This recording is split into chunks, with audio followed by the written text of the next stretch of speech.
Hello everyone. Today our topic of discussion will be queues. तो system Verilog में एक नया डेटा टाइप इंट्रोड्यूस किया गया, क्यू। तो क्यू क्या क्या होता है, कैसे यूज करते हैं, ये हम यहाँ पे देखेंगे। तो जैसे ही इसका नेम सजेस्ट होता है क्यू, इसके अंदर क्यू में एलिमेंट डालते हैं। एक एक क्यू आएगी, उसके अंदर एक के बाद एक एलिमेंट्स डलेंगे, ठीक है, और वैसे ही निकल जाएंगे। और इसमें क्या होता है कि जैसे कि हम डायनामिक एरे को ग्रो करते हैं या छोटा करते हैं, श्रिंक करते हैं, वैसे ही क्यू में भी इसको एलिमेंट्स को ऐड करना और रिमूव करना बहुत आसान है, कहीं से भी कर सकते हैं हम। ठीक है, अब हम देखते हैं इसको डिक्लेयर कैसे किया जाता है। डिक्लेयर किया जाता है, डेटा टाइप लिखते हैं, क्यू का नेम लिखते हैं और एंड में लगा देते हैं डॉलर। ठीक है, तो जैसे कि इंट लिखा डेटा टाइप, ABC उसका नेम हो गया और अंदर लिख दिया डॉलर। ठीक है, ऐसे हमने क्यू को डिक्लेयर कर दिया। तो एक क्यू क्रिएट हो जाएगी जो कि अनबाउंडेड होगी, इसमें कितने भी एलिमेंट्स डाल सकते होंगे हम। ठीक है, अब दो टाइप की क्यूज होती हैं, unbounded Q, bounded Q. Unbounded Q की भाई हमने कितने भी डाल सकते हैं, ये हम धीरे धीरे करके समझेंगे कि कैसे डालते हैं कितने भी एलिमेंट्स। ठीक है, और बाउंडेड क्यू में क्या होगा कि डॉलर के बाद ना हम ऐसे टू लगा देंगे, तो 0 1 और 2, इसमें तीन ही एलिमेंट्स जा सकते हैं सिर्फ। ठीक है, 0 1 और 2 पोजीशन पे। तो ये होती है बाउंडेड क्यू। ठीक है, अब ये देखो, जैसे ये एग्जांपल से आपको पता लग जाएगा कि क्यू में कैसे होता है। तो ये एक क्यू डिफाइन कर दी और इसके अंदर dash dash dash up to n number of elements डाल सकते हैं। तो ये कैसे डिफाइन होता है, डॉलर से।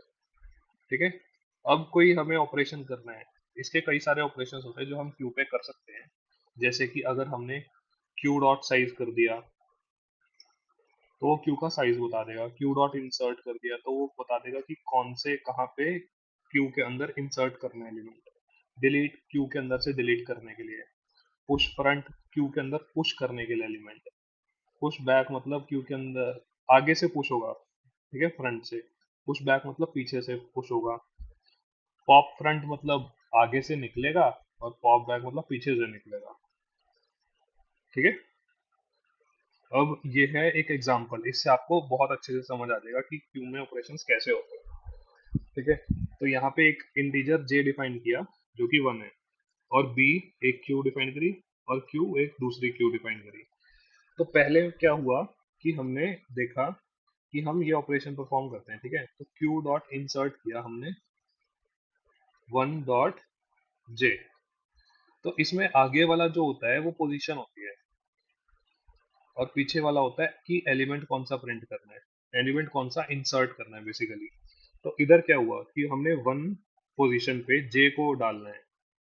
ठीक है, तो क्यू के अंदर डालना है, क्यू क्यू डॉट इंसर्ट है, तो 0 2 0 2 5 के बीच में 0 1 2, तो फर्स्ट पोजीशन पे हमें 1 को इंसर्ट कर देना है। तो क्या हुआ, तो ये अपडेट होके 0 1 2 5 हो गई। ठीक है, क्लियर।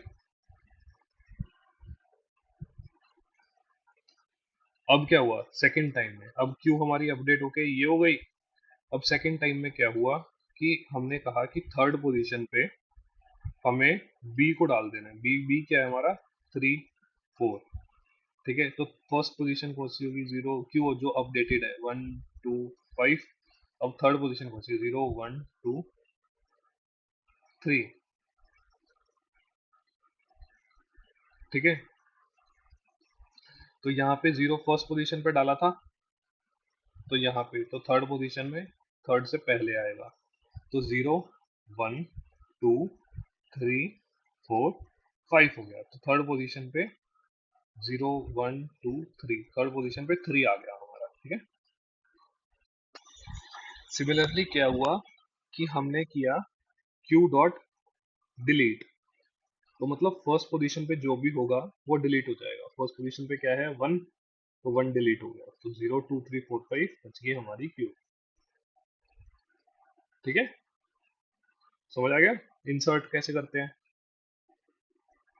अब आए पुश फ्रंट में। पुश फ्रंट अगर हम 6 कर रहे हैं तो हमारा 6 पुश फ्रंट हो जाएगा यहाँ से। अगर हमने 6 किया तो इसके 0 2 3 4 5 के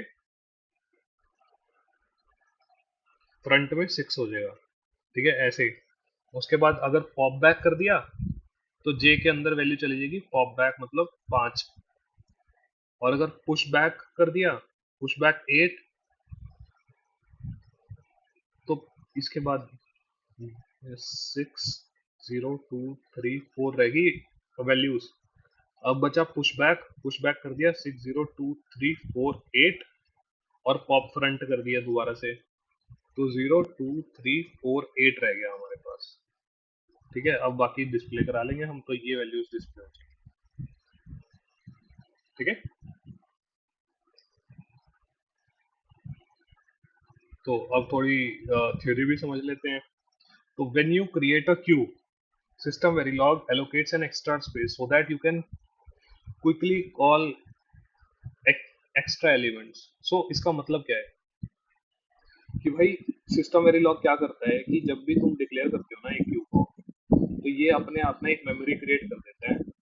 ठीक है, एक्स्ट्रा स्पेस क्रिएट कर देगा जिसमें तुम अपने एलिमेंट्स को डाल सकोगे। ठीक है, तो डायनामिक एरे में क्या था, एक न्यू ऑपरेटर यूज करते थे हम हर बार जब भी डिक्लेयर करते थे, तो इसमें न्यू ऑपरेटर डिक्लेयर करने की जरूरत है, जस्ट डॉलर करके कर दो, एक मेमोरी क्रिएट हो जाएगी। तो अगर क्यू तुम्हारी, अब तुम कहोगे कि भैया क्यू अगर हमारी भर गई तो जितने एलिमेंट्स हैं भर गई, तो जैसे ही क्यू भर जाएगी नए एलिमेंट्स ऑटोमेटिकली, नया स्पेस ऑटोमेटिकली फिल अप होना शुरू हो जाएगा। और इसका बेनिफिट क्या है, पॉप पुश पॉप एक फिक्स अमाउंट ऑफ टाइम लेता है। ठीक है, तो no matter how large the queue is, push और पॉप होगा। ठीक है, कोई दिक्कत नहीं होगी। बट अगर हमें कहीं मिडल से बहुत लंबी क्यू है, सपोज क्यू बहुत लंबी है, मिडल से कोई एलिमेंट निकालना है, तो वो थोड़ा स्लो प्रोसेस है। ठीक है, ये हो गई थोड़ी थ्योरी। ठीक है, एक एग्जांपल और मैं आप लोगों को दिखा देता हूँ।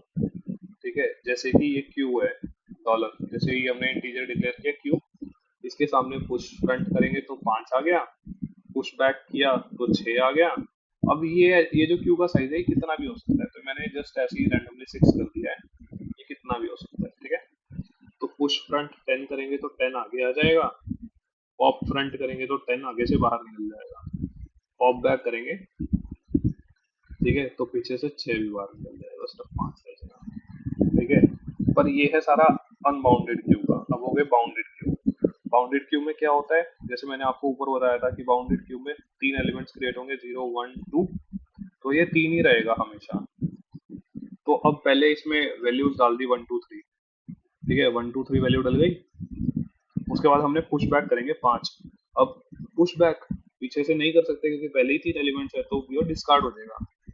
अब पुश फ्रंट करेंगे, पुश फ्रंट किया तो आगे से पुश हुआ तो पीछे से 3 बार चला गया, जो 3 होएगा वो बाहर चला जाएगा और सिर्फ 10 1 2 रह जाएगा।